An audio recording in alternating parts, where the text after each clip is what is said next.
మునిర్యోగం కర్మ కారణముచ్యతే. యోగారూఢస్య తస్యైవ శమః కారణముచ్యతే. యోగంలో పరిపూర్ణత సాధించే యత్నంలో ఉన్న జీవాత్మకు ఫలాపేక్ష లేకుండా పనిచేయటమే సాధనం అంటారు. యోగంలో ఉన్నత స్థాయి చేరుకున్న మునికి ధ్యానంలో ప్రశాంతతయే సాధనం అనుకుంటారు.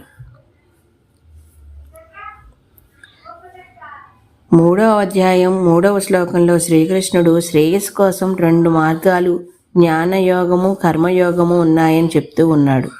ఈ రెంటిలో కర్మయోగం మార్గమునే అనుసరించమని అర్జునుడికి సిఫార్సు చేశాడు.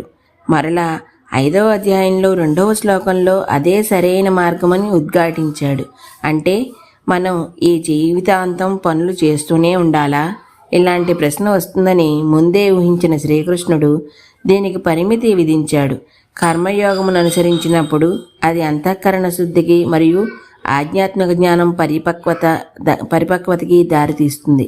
కానీ మనసు పవిత్రమైన తరువాత మరియు యోగంలో పురోగతి సాధించిన తరువాత మనం కర్మయోగం విడిచిపెట్టి కర్మ సన్యాసం తీసుకోవచ్చు.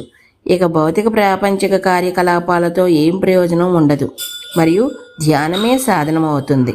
ఈరోజుకి ఇక్కడ తాపుతున్నాను. మిగతాది రేపు చెప్తాను. అంతవరకు ధన్యవాదాలు.